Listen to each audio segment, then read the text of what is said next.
Hello everyone. सो दो NBFCs पे आज हम डिस्कशन करेंगे।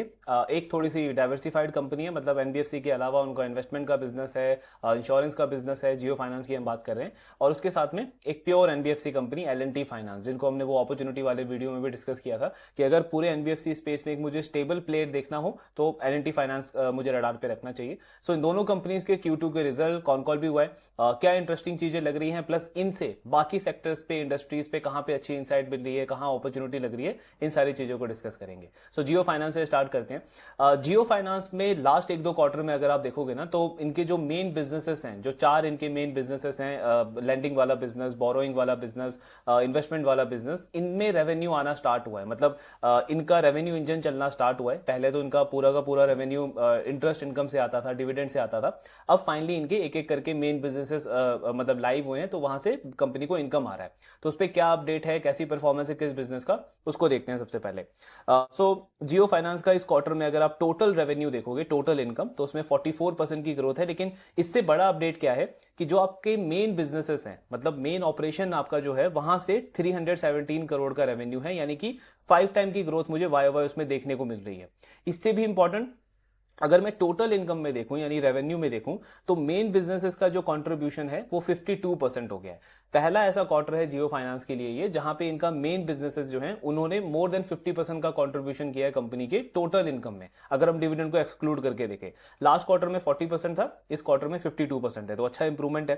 पीपीओपी में इतना अच्छा ग्रोथ अभी नहीं है, 5% का वाई ग्रोथ है। मेजर रीजन है इसका कि कंपनी बहुत ज्यादा इन्वेस्टमेंट कर रही है, हायरिंग कर रही है अपने अलग अलग बिजनेसेस के अंदर, फिर साथ में आप टीम को बड़ा कर रहे हो, डिस्ट्रीब्यूशन चैनल बिल्ड कर रहे हो, हर एक प्रोडक्ट के टेक्नोलॉजी वाले पार्ट पे इन्वेस्ट कर रहे हो, तो इसलिए एक्सपेंसेस बड़े हैं। पीपीओपी ग्रो नहीं किया है, लेकिन इनकम आना स्टार्ट हो गया, ये एक अच्छा अपडेट है।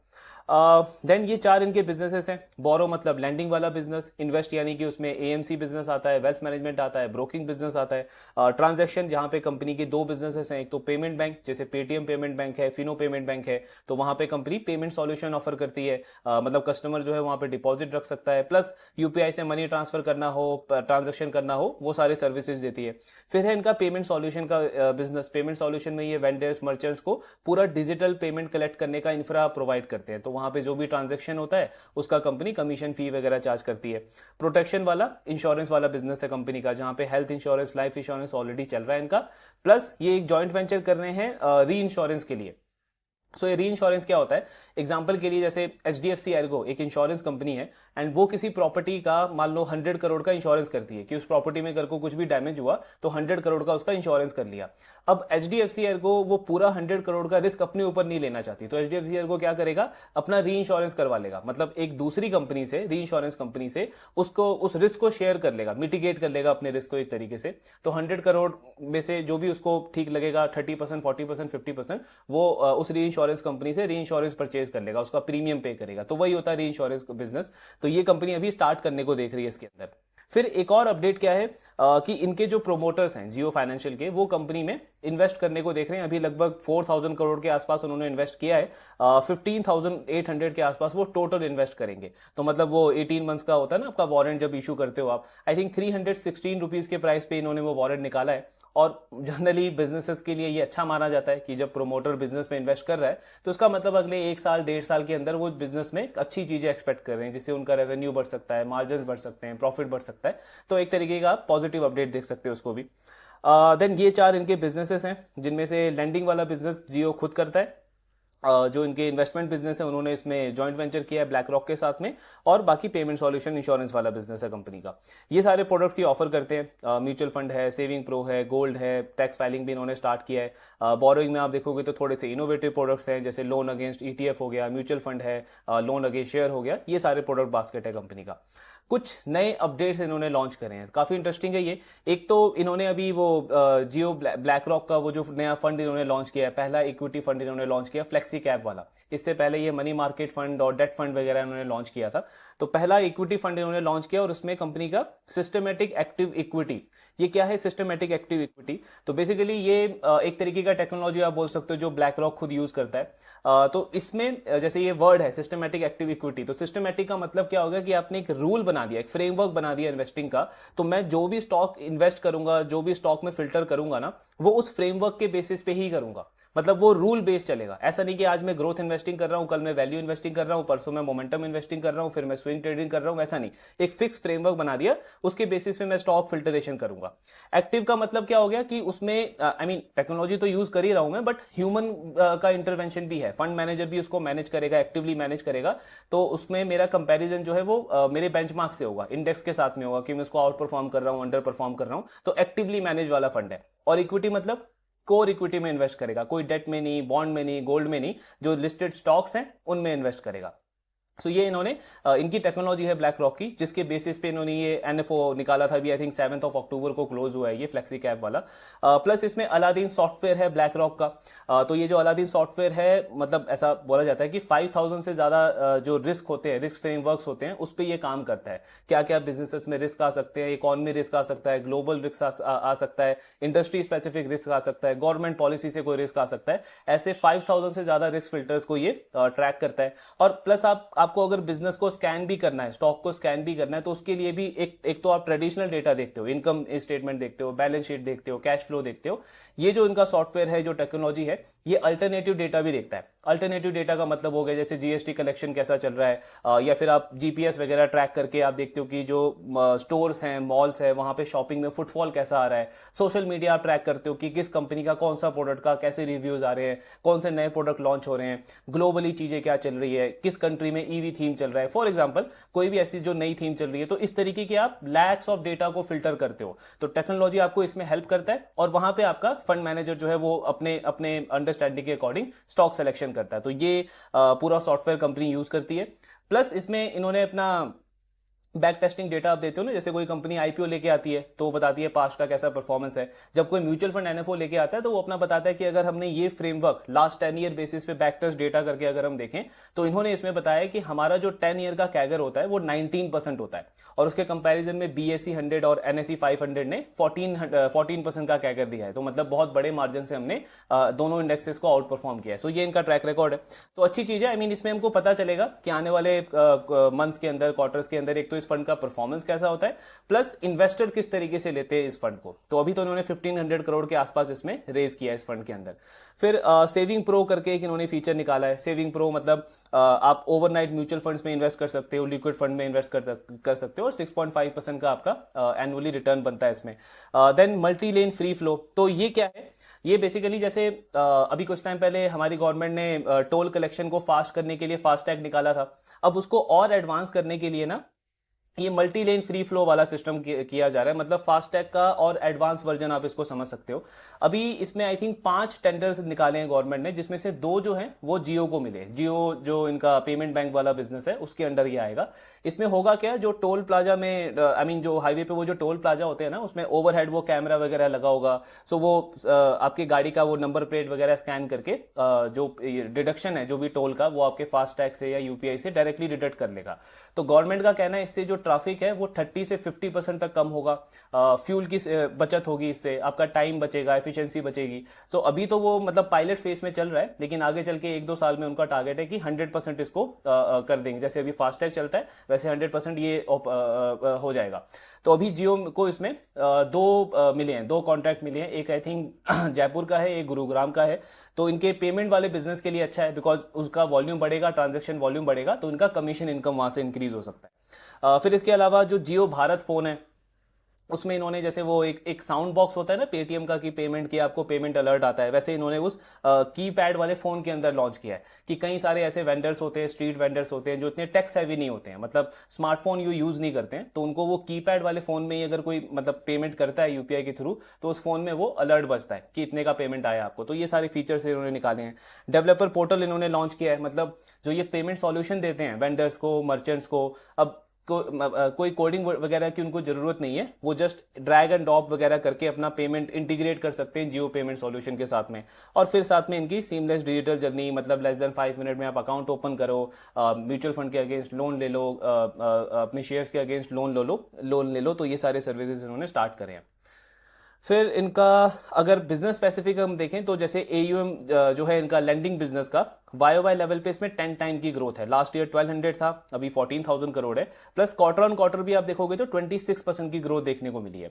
अभी पहली बार इन्होंने ना इसमें अपने लैंडिंग बिजनेस के कुछ जो P&L मैट्रिक्स होते हैं वो भी शेयर किया है। जैसे आप देखोगे नेट इंटरेस्ट इनकम इसमें 142% की इंक्रीज है, तो AUM में ग्रोथ है तो उसमें भी ग्रोथ देखने को मिली है। पैट भी कंपनी का 62% से ग्रो किया है।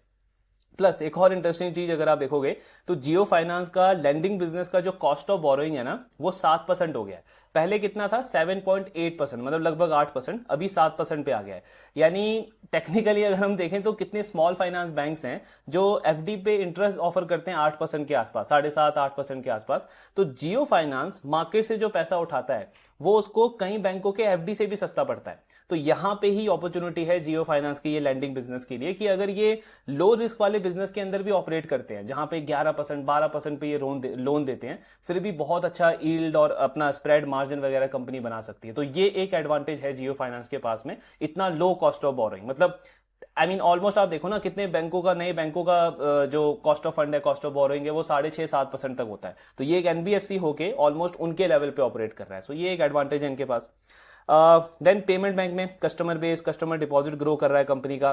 पेमेंट सॉल्यूशन में नंबर ऑफ ट्रांजैक्शन आप देखो 76% से इंक्रीज किया है क्वार्टर ऑन क्वार्टर, और ये इनका AMC वाला बिजनेस है। तो टोटल इन्होंने अभी तक 9 फंड्स लॉन्च करे हैं, लेकिन इक्विटी फंड इन्होंने ये एक्टिव इक्विटी फंड अभी पहला लॉन्च किया है। ये NFO जो आया था इनका फ्लेक्सी कैप फंड का 1500 करोड़ के आसपास इन्होंने रेज किया है। और अभी कंपनी कह रही है और भी काफी सारे फंड्स हैं जो हमारे पाइपलाइन में हैं, जिसमें एक SIF फंड होगा, स्पेशलाइज इन्वेस्टमेंट फंड, जिसका अप्रूवल लास्ट ईयर सेबी ने दिया था। फिर ETFs कंपनी प्लान कर रही है और बहुत सारे म्यूचुअल फंड कंपनी आगे चल के प्लान कर रही है। अभी इनका वो जो वेल्थ मैनेजमेंट ब्रोकिंग वाला जो बिजनेस है उसका अप्रूवल आ गया है। कंपनी उसका रोड मैप तैयार कर रही है कि कैसे उसको ग्रो करना है, लीडरशिप टीम उसकी अपॉइंट कर रही है। सो आने वाले क्वार्टर्स में उसके भी नंबर्स हमको देखने को मिलेंगे। बाकी ओवरऑल P&L आप देखोगे तो वही है, इंटरेस्ट इनकम की ग्रोथ अच्छी है। बाकी मेन डिविडेंड इनकम भी अगर हम हटा दें तो टोटल इनकम में जो मेन इनकम है कंपनी को, मेन बिजनेस से जो आया है उसका कॉन्ट्रीब्यूशन 50% से ज्यादा है। ये एक सबसे बड़ा हाईलाइट है, पॉजिटिवली इसको आप देख सकते हो। और पैट वगैरह के नंबर बाकी नॉर्मल है। तो ये ओवरऑल अपडेट है जियो फाइनेंस का। मतलब बेसिकली आप देखो तो बिजनेस अब धीरे धीरे जो मेन रेवेन्यू है, जो मेन कंपनी इनके बिजनेसेस हैं, उनसे कंट्रीब्यूशन आना स्टार्ट हुआ है कंपनी के लिए। ये एक पॉजिटिव अपडेट है। और अभी इनिशियली तो क्योंकि बेस भी छोटा है तो ग्रोथ भी अच्छा देखने को मिल रहा है, और आगे चल के एक्सपेक्टेड है कि चीजें बेटर रहेंगी। प्राइस टू बुक इसका देखोगे आप तो 1.4 1.5 के आसपास है। तो मतलब ये वैसा ही प्ले है कि अगर मतलब मेरे पोर्टफोलियो में स्पेस है, मेरे को इस बिजनेस में इंटरेस्ट है एंड मुझे कन्विक्शन है कि ये बिजनेस आगे चल के अच्छा कर सकता है, बिकॉज अंडर तो हर एक फील्ड में है जहां पे भी ये ऑपरेट करते हैं। और जैसे हमने देखा कि कॉस्ट ऑफ फंड में इनको एडवांटेज है, जो ये मतलब डिजिटलाइजेशन के थ्रू जो इसको लेवरेज करेंगे, जो डिस्ट्रीब्यूट करेंगे, उसमें इनको एडवांटेज है। सो अगर मुझे उन सारी चीजों में इंटरेस्ट है तो एक छोटा एलोकेशन लेके ऑफकोर्स मैं प्ले कर सकता हूं। मे बी नियर टर्म में मुझे बहुत बड़ा अपसाइड देखने को ना मिले, बट चीजें अच्छी चल रही है, डेवलपमेंट्स अच्छी है, रडार पे बिल्कुल रखने लायक है जियो फाइनेंस। तो ये था जियो फाइनेंस पे डिस्कशन। अब बात करते हैं दूसरे प्ले पे, L&T फाइनेंस। सो L&T फाइनेंस का जो मेन टर्न अराउंड हुआ या जो मेन जो चीजें चेंज हुई उस बिजनेस में, वो था उनका मैनेजमेंट जो उन्होंने चेंज किया। करेंटली जो उस कंपनी के MD एंड CEO हैं मिस्टर सुदीप्ता रॉय, सो इन्होंने जब से ज्वाइन किया है कंपनी को तो इन्होंने टारगेट सेट किया था कि हमें रिटेल प्रोडक्ट्स के ऊपर फोकस करना है, रिटेलाइजेशन करना है। आई थिंक 27 ईयर्स का एक्सपीरियंस है उनको। सिटी बैंक में उन्होंने काम किया, ICICI बैंक में उन्होंने काम किया, तो उनको बहुत अच्छे से पता है कि बिल्कुल स्क्रैच से रिटेल पोर्टफोलियो कैसे बिल्ड किया जाता है, रिस्क एडजस्टेड कैसे अच्छे रिटर्न बनाए जा सकते हैं। तो जैसे आपने IDFC फर्स्ट बैंक को देखा है ना कि जब वो बैंक बना था तो उनका जो पुराना लोन था वो पूरा इंफ्रा कंपनी को उन्होंने लोन दिया था, कॉर्पोरेट को लोन दिया था। इनके साथ में भी ऑलमोस्ट ऐसा ही था। रिटेल बुक हार्डली 50% था उस टाइम पे, 3-4 साल पहले की अगर हम बात करें, और इन्होंने सबसे बड़ा गोल ही यही रखा था कि रिटेल बुक का एलोकेशन हमको बढ़ाना है। टाइम से पहले उन्होंने इस गोल को अचीव किया। और सबसे अच्छी चीज हुई कि पिछला जो 1-1.5-2 साल गया है लैंडिंग इंडस्ट्री में, जहां पे हमने इतने सारे चैलेंजेस देखे, कई सारे लेंडर्स का जो प्रॉफिट है वो लॉस में कन्वर्ट हो गया, प्रॉफिट कईयों का 30 से 40% गिर गया। वहां पे L&T फाइनेंस की प्रॉफिटेबिलिटी अगर आप देखोगे तो बहुत स्टेबल रही है। मतलब इतना शार्प जो वोलेटिलिटी का टाइम था पूरी इंडस्ट्री के लिए, वो भी इन्होंने काफी अच्छे से निकाला है। जबकि ये माइक्रो फाइनेंस में है, माइक्रो फाइनेंस में इनका ठीक ठाक एक्सपोजर है, उसके बाद भी कंपनी के लिए वो टाइम बहुत अच्छा गया। और इसीलिए मार्केट ने अब जैसे देखा कि वो वर्स्ट तो जा चुका है, है तो इनको रिवॉर्ड भी करना स्टार्ट किया। आई थिंक 160-170 पे स्टॉक था, अभी 260-270 के लेवल पे ट्रेड कर रहा है। सो उनका Q2 का रिजल्ट वगैरह देखते हैं और क्या अपडेट दिया है उसको डिस्कस करते हैं। तो सबसे पहले रिटेलाइजेशन वाला टारगेट जैसे हमने देखा 51% था जब इन्होंने ज्वाइन किया था, और अभी 98% ऑलरेडी हो चुका है, जबकि एंड ऑफ FY26 में इनका टारगेट था कि मोर देन 95% लेके जाएंगे। देन ग्रोथ उतनी नहीं रही है जितना इन्होंने टारगेट किया था, बिकॉज चैलेंजेस काफी ज्यादा थे लास्ट 1-2 साल में, लेकिन फिर भी अभी आप देखोगे तो 18% के रेट से बुक ग्रो कर रहा है। एसेट क्वालिटी वाले पार्ट पे इनका टारगेट था कि ग्रॉस एनपीए लेस देन 3 लेके आएंगे। आई मीन एग्जैक्ट वहां पे नहीं पहुंचे, लेकिन उसके आसपास कंपनी पहुंच चुकी है 3.2%। आरओए पे इन्होंने गाइडेंस मिस किया है। अगेन वही पॉइंट है कि जो 1-2 साल थोड़ा सा चैलेंजिंग गया, प्रॉफिटेबिलिटी इतनी अच्छे से ग्रो नहीं कर पाई, लेकिन उसमें भी अच्छी बात यह है कि नीचे की तरफ नहीं आया जो हमने बाकी बहुत सारे लेंडर्स के साथ में देखा। तो स्टिल इनका आरओए जो है वो उस लेवल से मोर देन 2x हो गया, 2.4% के आसपास। देन क्रेडिट कॉस्ट अगर आप देखोगे तो जैसे जैसे इनकी बुक का रिटेलाइजेशन बढ़ा है ना, कंपनी का over a period of time credit cost कम हुआ है। रिसेंट क्वार्टर्स में इंक्रीज हुआ है, लेकिन अभी वापस से हमको इंप्रूवमेंट देखने को मिला है। ये जो आप देख रहे हो ना कि लास्ट क्वार्टर के कंपैरिजन में क्रेडिट कॉस्ट बढ़ गया है 2.23 से 2.4%, ये एक्चुअली में इंप्रूव हुआ है। इंप्रूव कैसे हुआ है अभी इसको हम आगे समझेंगे। देन पैट अगर आप देखोगे इस कंपनी का तो 735 करोड़ का पैट इन्होंने रिपोर्ट किया है। अपनी हिस्ट्री में सबसे हाईएस्ट पैट किसी एक पर्टिकुलर क्वार्टर में इन्होंने दिखाया है। सो लगभग 5-6% का ग्रोथ है सिक्वेंशियली, तो ये सारे अच्छे साइंस हैं। देन जो ग्रोथ के अपडेट अगर हम देखें तो जो उनका रिटेल बुक है, मेनली 98% आज के टाइम पे रिटेल बुक है। इसमें लोन बुक तो 18% से ग्रो किया है, लेकिन आपको कन्विक्शन दिखाता है एक लेंडर का कि उसका डिसबर्समेंट किस रेट से ग्रो कर रहा है। जब भी हम किसी बिजनेस को अप साइकिल में ट्रैक करते हैं ना कि बुरे फेज से वो अच्छे साइकिल की तरफ जा रहा है, तो नंबर जो है वो सिक्वेंशियली देखना होता है। तो अगर आप क्वार्टर ऑन क्वार्टर देखोगे तो डिसबर्समेंट आई मीन YOY 25% है, लेकिन क्वार्टर ऑन क्वार्टर में भी आई मीन इन्होंने एग्जैक्ट नंबर दिया नहीं है, बहुत अच्छी उसमें ग्रोथ देखने को मिली है। प्लस पर्सनल लोन आप देखो, सिक्योर्ड बिजनेसेस देखो, रूरल बिजनेस देखो, सब में अच्छी ग्रोथ है। मोस्ट इंपॉर्टेंटली अगर हम रूरल फाइनेंस वाला पोर्टफोलियो देखें इनका, वो माइक्रो फाइनेंस वाला, इसमें 12% का सिक्वेंशियल ग्रोथ है क्वार्टर ऑन क्वार्टर। और ये जो 6300 करोड़ का इन्होंने टोटल डिसबर्समेंट किया है इस पर्टिकुलर क्वार्टर में Q2 के अंदर, ये मार्च 2024 के बाद में सबसे हाईएस्ट डिसबर्समेंट किया है कंपनी ने किसी एक पर्टिकुलर क्वार्टर में। तो ये आपको क्या दिखा रहा है कि वो जो 1.5 साल का वो चैलेंजिंग टाइम था माइक्रो फाइनेंस का, वो अब जा चुका है। एंड लेंडर्स जो हैं वो अब काफी कॉन्फिडेंट हैं कि फ्रेश लोन वो दे सकते हैं उस एरिया में, यानी कि कस्टमर जो पुराने कस्टमर हैं एनपीए थे उनसे भी रिकवरी आ रही है, और प्लस लास्ट 3-6 महीने में जो उन्होंने लोन दिया है उनमें टाइमली रीपेमेंट आ रहा है। बिकॉज अगर ये एनवायरमेंट होता है तभी एक लेंडर कॉन्फिडेंट होता है कि मैं और इंक्रीमेंटल लोन बुक बढ़ा सकता हूं। तो 12% का सीक्वेंशियल ग्रोथ है। प्लस मैनेजमेंट ने एक और चीज बोली, अगस्त और सितंबर हमारे लिए 2 कंसेक्यूटिव ऐसे मंथ गए हैं जो कि बहुत महीने के बाद हमने ऐसा देखा है जहां पे माइक्रो फाइनेंस में दोनों मंथ के अंदर हमने 2000 से ज्यादा का डिसबर्समेंट किया है। तो ये काफी मतलब कन्विक्शन दिखाता है लेंडर का। देन क्रेडिट कॉस्ट पे हमने क्यों बात किया कि एक्चुअली में इंप्रूव हुआ है, बिकॉज अगर आप इनका क्रेडिट कॉस्ट ये वाला मैट्रिक देखोगे ना, क्रेडिट कॉस्ट बिफोर मैक्रो। अब बिफोर मैक्रो क्या है, ये मैक्रो प्रूडेंशियल प्रोविजन। सो मैक्रो प्रूडेंशियल प्रोविजन क्या होता है कि जब भी जो अच्छे लेंडर्स होते हैं, जब उनका अच्छा टाइम चल रहा होता है तो वो बैड टाइम्स के लिए, रेनी डेज के लिए ना कुछ बफर क्रिएट करके रखते हैं कि कल को चल के कुछ बिजनेस में प्रॉब्लम हुआ, इंडस्ट्री में प्रॉब्लम हुआ, इकोनॉमी में प्रॉब्लम हुआ, तो एकदम से हमारे प्रॉफिट पे अटैक ना हो। तो उसके लिए हम पहले से प्रोविजन क्रिएट करके रखते हैं। मतलब एक तो प्रोविजन आप तब करते हो जब एक्चुअली में आपको एनपीए दिखता है, कस्टमर डिफॉल्ट कर रहा है, तब आप प्रोविजन बनाते हो, वो तो रेगुलेटरी नॉर्म है, करना ही है। लेकिन ये जो कुछ अच्छे लेंडर्स होते हैं, कंजर्वेटिव लेंडर्स होते हैं, वो कंपनी अच्छे टाइम में बफर क्रिएट करके रखती है बुरे टाइम के लिए, तो उसको बोला जाता है मैक्रो प्रूडेंशियल प्रोविजंस। तो अगर आप ये देखो, इसको एक्सक्लूड करके देखोगे ना, तो कंपनी का एक्चुअली लास्ट 2 क्वार्टर से कंसिस्टेंटली जो इनके क्रेडिट कॉस्ट के नंबर है वो इंप्रूव हो रहे हैं। 903 करोड़ इनका पीक था Q4 ऑफ FY25 में, एंड उसके बाद ही हमने डिस्कस किया था कि मैनेजमेंट ने बोला है कि पीक हमने Q4 में अचीव किया है, आने वाले क्वार्टर्स में ये डाउनवर्ड ट्रेजेक्टरी में रहेगा। तो Q4 से Q1 में इंप्रूवमेंट दिखा, और फिर आप देखोगे Q2 में इंप्रूवमेंट दिखा है। नेट क्रेडिट कॉस्ट क्यों बढ़ा हुआ दिख रहा है, बिकॉज आप ये देखो मैक्रो प्रूडेंशियल प्रोविजन, ये इन्होंने लास्ट क्वार्टर में 300 करोड़ यूज किया था और इस क्वार्टर में 150 करोड़ यूज किया। तो क्योंकि मेरा जो बफर था, मैंने लास्ट क्वार्टर में ज्यादा यूज किया था, इस क्वार्टर में मैंने कम यूज किया, बिकॉज मुझे दिख रहा है कि कस्टमर टाइम पे रीपे कर रहा है, तो मैं क्यों अननेसेसरी उस सेविंग में से और ज्यादा यूज करूं। तो इस वजह से हमें नेट क्रेडिट कॉस्ट दिख रहा है कि सीक्वेंशियली बढ़ गया है। वरना अदरवाइज अगर आप ग्रॉस क्रेडिट कॉस्ट देखो कंपनी का, तो वो इंप्रूव हुआ है 856 से 785 के आसपास। देन आरओई का नंबर 11% क्रॉस कर गया है। FY25 में इनका 10.8% का आरओई था, तो यानी कि डायरेक्शनली आपका आरओई भी मूव कर रहा है, इंप्रूव कर रहा है। देन कर्नाटका में जो हमने देखा था वो ऑर्डिनेंस पास हुआ था बहुत सारे लेंडर्स का, उसकी वजह से शॉर्ट टर्म में और एनपीए बढ़ गए थे, थोड़ी सी कलेक्शन एफिशिएंसी डिप हो गई थी। इस कंपनी के लिए वो चीज रिजॉल्व हो चुकी है। आप देखो अगस्त में इनका कलेक्शन एफिशिएंसी कर्नाटका में 99% था, अभी सितंबर में 99.2% के आसपास आ गया। तो यहाँ पे भी चीजें इंप्रूव होती हुई दिख रही हैं। एंड फाइनली नंबर्स अगर हम देखें तो डिसबर्समेंट क्वार्टर ऑन क्वार्टर भी 8% बढ़ा है, वाई 25% ग्रोथ है, सिक्वेंशियली 8% ग्रोथ है।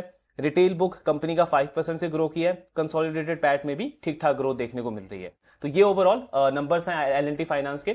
अब इनका कॉन कॉल डिस्कस करते हैं शॉर्ट में कि मैनेजमेंट ने क्या ओवरऑल कमेंट्री दिया है एंड क्यों और थोड़ा सा इंटरेस्ट बन रहा है, रडार पे रखना चाहिए इस बिजनेस को। तो सबसे पहले तो उन्होंने क्रेडिट कॉस्ट पे गाइडेंस दिया है। मैनेजमेंट कह रहा है क्रेडिट कॉस्ट हमारा अभी अगर आप ओवरऑल क्रेडिट कॉस्ट देखोगे तो 2.9% के आसपास है, जो कि लास्ट क्वार्टर में था 3.4%, वो बफर को एक्सक्लूड करके। तो इनका कहना है कि ये क्रेडिट कॉस्ट हमारा डाउनवर्ड ट्रेजेक्टरी में आना स्टार्ट हो गया है एंड H2 में हम एक्सपेक्ट कर रहे हैं कि ये कंटिन्यू रहेगा। मतलब क्या हुआ कि जो नेक्स्ट 6 मंथ्स हैं उसमें भी मेरा क्रेडिट कॉस्ट इंप्रूव होगा, तो मुझे एक्स्ट्रा प्रोविजनिंग करने की जरूरत नहीं पड़ेगी। इसका मतलब क्या है कि अगर मेरा लोन बुक का ग्रोथ ये कंटिन्यू रहा, जो अभी 18-20% के आसपास में ग्रो कर रहा हूं, और मैंने मार्जिन को प्रोटेक्ट कर लिया, कॉस्ट को प्रोटेक्ट कर लिया, तो जो पीपीओपी है वो मेरा पैट में कन्वर्ट होगा, मतलब उसका हायर रेट मेरे पैट में कन्वर्ट होगा, बिकॉज क्रेडिट कॉस्ट तो मेरा माइनस की तरफ जाएगा, नीचे की तरफ जाएगा। तो ये एक बहुत अच्छा कमेंट्री है इनकी तरफ से। देन इनका जो फार्मर फाइनेंस का पोर्टफोलियो है ना, उसमें डिसबर्समेंट एक्चुअली डी ग्रो हुआ है 20-25% से, तो इसमें डिमांड की कोई प्रॉब्लम नहीं है। मैनेजमेंट कह रहा है जो जीएसटी के रेट कट हुए हैं उसकी वजह से डिमांड पोस्टपोन हुई है। मतलब जो फार्मर्स हैं उन्होंने वेट किया है कि ट्रैक्टर अगर हमें परचेज करना है या फार्म इक्विपमेंट अगर हमें परचेज करना है तो वो हम जीएसटी रेट अप्लाई होने के बाद करेंगे। तो अभी Q3 में इनका डिमांड आना स्टार्ट हुआ है, तो मतलब कोई स्ट्रक्चरल प्रॉब्लम नहीं है, जस्ट डिमांड एक तरीके से पोस्टपोन हुई है। देन सबसे अच्छी ग्रोथ इनकी आई है पर्सनल लोन के अंदर। पर्सनल लोन वाला बुक कंपनी का 50% से ग्रो किया है क्वार्टर ऑन क्वार्टर, और अब ये अनसिक्योर लोन है, लेकिन मैनेजमेंट इस पे बहुत बुलिश है। क्यों बुलिश है? क्योंकि एल&टी फाइनेंस ने लास्ट 3-4 साल में इसमें बहुत ज्यादा एफर्ट डाला है, बहुत ज्यादा टाइम डाला है। गूगल पे, पेटीएम, फोन पे, ये जितने भी यूपीआई एप्स है ना, इनके साथ में अमेजोन हो गया, आपका फ्लिपकार्ट हो गया, इन सब के साथ में इन्होंने टाई अप किया है, अपने सिस्टम को इंटीग्रेट किया है और एक पूरे मॉडल्स वगैरह वहां पे इन्होंने क्रिएट किया है। सो अनलाइक जैसे ट्रेडिशनली देखा जाता है कि आपका इनकम स्टेटमेंट क्या है, सिबिल स्कोर क्या है, उसके बेसिस पे आपको लोन मिलता है। एल&टी फाइनेंस इसमें क्या करता है कि आपका वो यूपीआई और यही सारे ई कॉमर्स मर्चेंट्स के साथ में आपका डेटा ट्रैक करता है कि आपका स्पेंडिंग पैटर्न कितना है, किन चीजों पे आप स्पेंड कर रहे हो, आपका स्पेंडिंग बढ़ता जा रहा है, कम होता जा रहा है, ये सारी चीजें ट्रैक करके रियल टाइम बेसिकली वो अपडेट देख रहा है, उसके बेसिस पे आपको वो लोन ऑफर करता है। जैसे आप अमेजोन पे जाते हो या फोन पे जाते हो तो आपको दिखता है ना instant 1 lakh loan offer, 10 lakh का लोन ऑफर, तो वो कस्टमर को कस्टमाइज करके कि किसका रिस्क प्रोफाइल कैसा लग रहा है उसके बेसिस पे वो लोन डिसबर्स करते हैं। तो इनका कहना है ये काफी रिस्क को इसमें एडजस्ट किया हुआ है हमने, ये सारा टेक वाला पार्ट यूज करके, इसलिए हम कॉन्फिडेंट है कि इसको हम अच्छे रेट से ग्रो कर सकते हैं। देन दूसरा सबसे इंपॉर्टेंट चीज टू व्हीलर वाला। सो कंपनी का जो टू व्हीलर का प्रोडक्ट है उसमें 18% के आसपास की क्वार्टर ऑन क्वार्टर ग्रोथ देखने को मिली है डिसबर्समेंट में। और मैनेजमेंट ने बोला है ये जो अभी ग्रोथ आया है हमारा फार्म फाइनेंस के अंदर और टू व्हीलर के अंदर, ये Q2 में कुछ भी नहीं आया है, क्योंकि जीएसटी का जो रेट कट हुआ है उसका बहुत सारे कस्टमर्स ने वेट किया है कि Q3 में जैसे फेस्टिव सीजन स्टार्ट होगा, रेट अप्लाई हो जाएंगे, तब हम परचेजिंग स्टार्ट करेंगे। तो जो इनिशियल ये फर्स्ट 2 वीक गया है, मैनेजमेंट का कहना है इसमें बहुत अच्छा ट्रेंड हमको देखने को मिला है। इनफैक्ट इन्होंने बोला है H2 में जो हमारा ग्रोथ आएगा ना, उस ग्रोथ के मेन ड्राइवर यही 3 रहेंगे मेन, टू व्हीलर वाला, फार्म फाइनेंस वाला और पर्सनल फाइनेंस। इन 3 सेगमेंट्स के ऊपर कंपनी काफी बुलिश है। सो ये आपको क्या दिखा रहा है कि ऑटो सेक्टर ऑफ कोर्स अच्छा करेगा, जो आपके ओईएम ब्रांड्स हैं वो बहुत अच्छा करेंगे, जैसे बजाज हो गए, हीरो मोटोकॉर्प हो गया, क्योंकि टू व्हीलर अगर अच्छा कर रहा है तो उनका सबसे ज्यादा अच्छा करने का चांस बनता है। लेकिन इसके साथ में जो आपके ऑटो एंसिलरी कंपनीज है लाइक बेलराइज इंडस्ट्रीज हो गई या आपकी प्रीकॉल लिमिटेड होगी, जिनका टू व्हीलर में एक तरीके से मार्केट शेयर अच्छा है, डोमिनेंस है उनकी, और वहां पे टेलविंड देखने को मिल रहा है। जैसे बेलराइज को आप देखोगे तो लगभग 24-25% का मार्केट शेयर है उसका, वो चेसिस में, फ्रेम के अंदर। रोड इंडियन रोड पे हम हर 4 में से जो एक बाइक या स्कूटी है उसका चेसिस फ्रेम बेलराइज बनाता है। सेम प्रिकोल को देखोगे तो उसका तो 50% से ज्यादा का मार्केट शेयर है वो डैशबोर्ड वाले पार्ट पे। तो उनके लिए जो ग्रोथ ट्रिगर्स है वो और भी ज्यादा अच्छे हो जाते हैं, उनके जो ग्रोथ प्रोस्पेक्ट्स हैं आने वाले क्वार्टर्स के अंदर वो और भी ज्यादा अच्छे हो जाते हैं। तो एक सेक्टर से हमको दूसरी इंडस्ट्री का भी इंसाइट मिल रहा है। प्लस कंपनी क्या कह रही है कि क्यों उन सेक्टर्स में डिमांड अच्छी लग रही है, बिकॉज 3 चीजें हैं। पहला तो इन्फ्लेशन हम देख रहे हैं कि काफी सारे मंथ से लो पे इन्फ्लेशन है, तो वो लोगों को एक तरीके से एनकरेज कर रहा है, मतलब डिमांड बूस्ट करने के लिए। दूसरा इंटरेस्ट रेट कट हुआ है, तो चाहे कार लोन हो, टू व्हीलर लोन हो, ये काफी अफोर्डेबल हो गया है। और तीसरा जो जीएसटी से रेट कट हुआ है, इसने और ज्यादा डिमांड को पुश कर दिया। तो ये तीनों फैक्टर्स मिलकर एक तरीके से कंज्यूमर सेंटीमेंट को बूस्ट कर रहे हैं कि आने वाले ये H2 प्लस FY27 मतलब अगला 1 से 1.5 साल बहुत अच्छा रहने वाला है इन तीनों चारों सेक्टर के लिए। देन इनका गोल्ड लोन में अभी एक्सपोजर कम है। अभी रिसेंटली एक कंपनी ने को इन्होंने एक्वायर किया है, 983 करोड़ का टोटल पोर्टफोलियो है। लेकिन H2 में बहुत एग्रेसिवली कंपनी इसको एक्सपैंड करने को देख रही है। 200 ब्रांचेस ये प्लान कर रहे हैं अगले 6 मंथ्स के अंदर, यानी कि टेक्निकली हर एक दिन में इनको एक नया ब्रांच ओपन करना है। और by the end of FY27 इनके 330 से ज्यादा ब्रांचेस हो जाएंगे। देन कलेक्शन एफिशिएंसी, कंपनी का कहना है पैन इंडिया लेवल पे इंप्रूव हो रहा है। जो जीरो टीपीडी का नंबर होता है वो 15 बेसिस पॉइंट इंप्रूव हुआ है हमारा सीक्वेंशियली। तो ये अगेन एक अच्छा ट्रेंड बता रहा है। एक और पार्ट अगर हम इस पे डिस्कस करें, जो इन्होंने वो मैक्रो प्रूडेंशियल प्रोविजन जो यूज किया है अपना लास्ट 2-3 क्वार्टर से, सो कंपनी कह रही है कि वो ये लास्ट क्वार्टर था जिसमें हमने वो बफर से अपना प्रोविजन वगैरह यूज किया है। आने वाले क्वार्टर्स में हम उसका प्रोविजन यूज नहीं करेंगे, बिकॉज हमारे पास जो कस्टमर से रीपेमेंट है उसका ट्रेंड काफी अच्छा चल रहा है। तो ऐसा कोई नीड नहीं है कि उसको हम यूज करें। इनफैक्ट कंपनी कह रही है कि अगला हमारा टारगेट रहेगा कि जो हमने अच्छे टाइम में बुरे टाइम के लिए जो बफर क्रिएट किया था उसको वापस से क्रिएट करें। मतलब अभी इनका 125 करोड़ के आसपास वो बफर बचा हुआ है, बट मैनेजमेंट बोल रहा है कि अगले 1-1.5 साल के अंदर, 2 साल के अंदर हमारा टारगेट रहेगा कि अब हमारे लिए अच्छा टाइम स्टार्ट हो गया है। हमारी लोन बुक ग्रो करेगी, अर्निंग ग्रो करेगा, एसेट क्वालिटी स्टेबल रहेगा। तो इस टाइम में हमारा फोकस रहेगा वापस से कल को जब बुरा टाइम होगा, रेनी डेज होंगे, उसके लिए हम बफर क्रिएट करके रखें। लेकिन क्या उसके लिए शॉर्ट टर्म में प्रॉफिटेबिलिटी पे इंपैक्ट पड़ेगा? मैनेजमेंट बोल रहा है नहीं, ये जो बफर वो क्रिएट करेंगे ARC पोर्टफोलियो से जो उनको रिकवरी आएगा ना, ARC मतलब एसेट रिकंस्ट्रक्शन कंपनी को जो लेंडर एक अपना NPA पूल बेचता है, तो वहां से जो ओवर रियलाइजेशन होगा, ओवर रियलाइजेशन का मतलब है कि आप एक्सपेक्ट कर रहे हो कि आपने कोई एनपीए बेचा 100 करोड़ का, लेकिन उसमें से जो रिकवरी हुई है वो 120 करोड़ की हुई है। क्यों?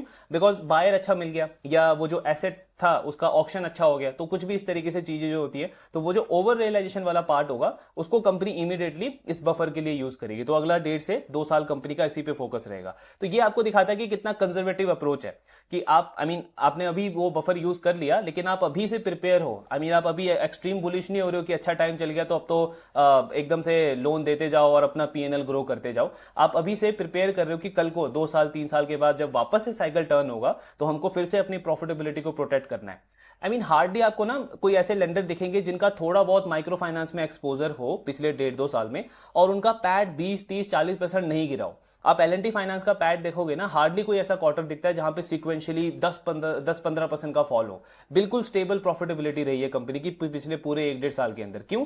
बिकॉज इनकी वो बफर ने, वो जो मेन प्रोविजन इन्होंने क्रिएट करे थे, उसने इनको बहुत ज्यादा प्रोटेक्ट किया उस पूरे टाइम के अंदर। तो वापस से मैनेजमेंट उस चीज को रिक्रिएट करने पे फोकस कर रहा है। देन निम और फी इनकम को लेकर के इनका गाइडेंस है कि ये 10 से 10.5% के बीच में रहेगा। अभी कॉस्ट ऑफ फंड जो कम हुए हैं, कंपनी कह रही है उसका थोड़ा एडवांटेज हमको मिला है, बाकी रेट कट का और एडवांटेज आएगा आने वाले क्वार्टर्स के अंदर। तो मार्जिन को हम प्रोटेक्ट कर लेंगे, प्लस ये और बढ़ेगा आने वाले टाइम में, क्योंकि गोल्ड लोन अभी हम ब्रांचेस उसके बढ़ाने को देख रहे हैं अगले 6 महीने 1 साल के अंदर। तो वो हाई यील्डिंग प्रोडक्ट है, वहां से हमारा मार्जिन वगैरह बढ़ेगा। तो बेसिकली 10 से 10.5% का इन्होंने रेंज दिया है निम और फी का। देन इसके बाद कंपनी का कहना है, हाँ, हाउसिंग लोन इनका ग्रो नहीं कर रहा है। जो होम लोन वाला प्रोडक्ट है उसमें इतनी अच्छी डिस्बर्समेंट में ग्रोथ नहीं आई है। सो मैनेजमेंट बोल रहा है कि जब से ये रेट कट हुए हैं ना, तब से एक तरीके का रेट वॉर चल रहा है इंडस्ट्री में। मतलब जो लेंडर्स ऑलरेडी होम लोन के अंदर हैं वो दूसरों के कस्टमर एक्वायर करने पे फोकस कर रहे हैं। तो जो 8% पे लोन देता था वो 7.5 पे दे रहा है, 7.4% पे दे रहा है। मतलब कस्टमर एक्विजिशन के लिए एक तरीके से रेट वॉर चल रही है। तो L&T फाइनेंस का कहना है कि अभी हम उसका पार्ट नहीं होना चाहते, तो हम लैब पे फोकस कर रहे हैं, लोन अगेंस्ट प्रॉपर्टी, और वो वैसे भी आपका हाई यील्डिंग प्रोडक्ट है। मैनेजमेंट का कहना है कि ये ट्रेंड अगले कुछ क्वार्टर्स तक कंटिन्यू रहेगा। तो उसका मतलब क्या है कि जो आपकी मेन प्राइम होम लोन वाली कंपनीज है ना, उनके यील्ड में या मार्जिन में ज्यादा ग्रोथ नहीं देखने को मिलेगा। माइट भी लोन बुक उनका ग्रो कर जाए, लेकिन इनके मार्जिन इंप्रूव नहीं होंगे। एंड यही रीजन था कि बजाज हाउसिंग ने भी अपना वो जो लोन बुक का ग्रोथ का गाइडेंस है उसको थोड़ा सा रिड्यूस किया। प्लस मार्जिन पे भी वो एक्सपेक्ट कर रहे हैं कि ज्यादा इंप्रूव नहीं होगा नियर फ्यूचर में, क्योंकि नियर प्राइम वाला जो पोर्टफोलियो है और जो प्राइम बुक होम लोन वाला पोर्टफोलियो है उसमें कॉम्पिटिशन इंटेंसिटी बहुत बढ़ रही है। इनफैक्ट बहुत सारे प्लेयर्स तो अब अफोर्डेबल हाउसिंग के अंदर एंटर कर रहे हैं, लेकिन वहां पे उनको एडवांटेज है जो Tier 2 Tier 3 के अंदर ज्यादा पेनिट्रेटेड है, जैसे इंडिया शेल्टर है, होम फर्स्ट है। सो उनके यील्ड वगैरह, स्प्रेड वगैरह स्टिल मेंटेन रहेंगे, लेकिन जो थोड़े से टीयर 1 की तरफ ज्यादा ज्यादा फैले हुए हैं, जैसे आवाज को आप देख लो, या और जो ऐसे प्लेयर्स हैं, उनके ऊपर कंपटीशन इंटेंसिटी बढ़ सकती है, वहां पे थोड़ा सा रिस्क आ सकता है। बाकी तो इनका एक और इन्होंने कमेंट्री दिया है कि अब हमारा फोकस है कि अपने पोर्टफोलियो को हम सिक्लिकल जो साइकिल होते हैं इकोनॉमी के, उससे एक तरीके से प्रोटेक्ट करके रखें। तो 80 से 85% जो इनका कस्टमर प्रोफाइल होगा ना, वो ये हाई क्वालिटी कस्टमर्स बनाएंगे। मतलब या तो वो सैलरीड कस्टमर्स होंगे, बहुत अच्छे कॉर्पोरेट में जॉब करते होंगे, जिनकी इनकम इतनी वॉलेटाइल नहीं होगी, और अगर बिजनेसेस को लोन दे रहे हैं तो उन बिजनेसेस को देंगे जो एसेंशियल प्रोडक्ट्स और सर्विसेज बेचते हैं। तो कल को चल के टैरिफ लग रहा है या कुछ भी ऐसी चीजें हो रही है, उनके बिजनेस पे इंपैक्ट ना पड़े। तो 80 से 85% पोर्टफोलियो इनका इस वाले चीज पे होगा। बाकी 15 से 20% में कंपनी रिस्क लेगी, अनसिक्योर्ड लोन में रिस्क लेगी, लेकिन वो भी डेटा टेक्नोलॉजी यूज करके, ताकि रिस्क एडजस्टेड यील्ड अच्छा हो कंपनी के लिए। एंड लास्टली इन्होंने क्रेडिट कॉस्ट का गाइडेंस दिया है 2% का। सो कंपनी कह रही है मीडियम टर्म में by the end of FY27 हमारा जो क्रेडिट कॉस्ट है वो 2% तक आ जाना चाहिए। अभी कितना है, 2.4 कंपनी का वो ग्रॉस नेट क्रेडिट कॉस्ट है, और अगर आप ग्रॉस देखोगे तो वो 2.9% है। यानी डायरेक्शनली यहां से क्वार्टर आफ्टर क्वार्टर कंपनी का अगले 1 से 1.5 साल में क्रेडिट कॉस्ट नीचे की तरफ आएगा। और लास्ट इन्होंने गाइडेंस दिया है ग्रोथ के ऊपर। सो कंपनी कह रही है कि हम risk first, technology first company है, तो रिस्क हमारी मेन प्रायोरिटी है। टेक्नोलॉजी को हम हर एक चीज में यूज करते हैं जो हमें हेल्प करता है कस्टमर के रिस्क को असेस करने में, ताकि हम बेटर यील्ड उससे चार्ज कर सकें। और इसको मैनेज करने के बाद जो हमारा ग्रोथ का गाइडेंस है वो 20 से 25% का है। अब अभी जो इन्होंने ये ग्रोथ की लीवर्स बताए हैं ना, जैसे फार्म फाइनेंस हो गया, 2 व्हीलर हो गया, पर्सनल लोन हो गया, और धीरे धीरे रूरल फाइनेंस रिकवर करता जा रहा है, माइक्रो फाइनेंस। तो कंपनी कह रही है ये तीनों चारों लीवर्स हमें ये कॉन्फिडेंट दे रहे हैं कि अपने 20 से 25% के ग्रोथ गाइडेंस का जो अपर रेंज है 25%, उस रेट पे हम ग्रो कर सकते हैं। और अगर हमें वो अपॉर्चुनिटी दिखेगी तो हम उस रेट से ग्रो करेंगे। तो एक्चुअली में अगर आप देखोगे ना, तो बहुत टाइम के बाद किसी लेंडर की मैनेजमेंट से, वो भी कंजर्वेटिव लेंडर की मैनेजमेंट से, ग्रोथ को लेकर के इतना कॉन्फिडेंट वाला कमेंट्री सुनने को मिला है। तो ये बहुत एनकरेजिंग एक्चुअली पूरे लेंडिंग सेक्टर के लिए। ऑफ कोर्स जो ऐसे थोड़े से सिक्योर लेंडर है उनके लिए तो अच्छा है ही, लेकिन जो अनसिक्योर लेंडर हैं, माइक्रो फाइनेंस है, थोड़े से अनसिक्योर लेंडिंग करते हैं, उनके लिए भी चीजें बेटर होती हुई दिख रही है। पहले तो हम क्या बात करते थे कि माइक्रो फाइनेंस का वर्स्ट अब जा चुका है, लेकिन अब एक्चुअली में जो चीजें दिख रही है ग्राउंड पे, वो ये शो कर रहा है कि माइक्रो फाइनेंस और अनसिक्योर्ड वालों के लिए ना थोड़ा सा अच्छा टाइम आना स्टार्ट हो गया है। तो जब भी हम बात करते हैं माइक्रो फाइनेंस की, तो वो जो कंपनीज है, अरमान फाइनेंशियल, पन्ना स्फूर्ति, मुथूट माइक्रो फाइनेंस, सीए ग्रामीण, ये सारे नाम हमारे रडार पे होने चाहिए। जब भी रिजल्ट आए, इनका जो मैनेजमेंट का कमेंट्री होगा क्लोजली फॉलो करने वाली चीज है, बिकॉज अगर साइकिल अपटर्न करेगा तो वहां पे बहुत अच्छी रैली हमको देखने को मिल सकती है। और कुछ कुछ कंपनीज ने तो ऑलरेडी वो दिखाना, बोलना स्टार्ट कर दिया है। सो ये था ओवरऑल डिस्कशन L&T फाइनेंस के ऊपर। एंड जैसा हमने वो अपॉर्चुनिटी वाले वीडियो में डिस्कस किया था कि अगर मुझे एक स्टेबल एनबीएफसी चाहिए, जैसे बजाज फाइनेंस, चोलामंडलम को अगर आप देखो तो वो काफी स्टेबल, कंसिस्टेंट एनबीएफसी है, कंजर्वेटिव एनबीएफसी है, रिस्क को मैनेज करके वो ग्रो करते हैं, लेकिन उनका वैल्यूएशन बहुत ज्यादा है, 4 का, 5 का, 6 का प्राइस टू बुक उनका ऑन एन एवरेज रहता है। सो अगर मिड साइज में मुझे एक ऐसी एनबीएफसी मिल जाए जो स्टेबल हो, कंजर्वेटिव हो, इतना चैलेंजिंग टाइम उन्होंने इतने अच्छे से निकाला हो, मैनेजमेंट की क्वालिटी अच्छी हो, आगे रिस्क को मैनेज करके ग्रो करने का वो सोच रहे हो, तो मतलब L&T जो है वो उस क्राइटेरिया में काफी अच्छा फिट होता है। ऑफ कोर्स आपको दिखेगा अभी प्राइस टू बुक 2.4, 2.5 के आसपास है, लेकिन हमने बार बार डिस्कस किया है कि किसी भी क्वालिटी लेंडर का अगर आरओई 15-16% के आसपास जाता है, आरओए 3% या उसको क्रॉस करता है, तो जनरली उनका प्राइस टू बुक 3 से ज्यादा ही होता है। L&T फाइनेंस का गाइडेंस भी यही है कि आरओए हमारा जो एग्जिट FY27 का क्वार्टर होगा ना, तब तक 2.83% तक चला जाएगा। आरओई भी हमारा तब तक मिड टीन में हो जाएगा, मिड टीन मतलब 14, 15, 16%।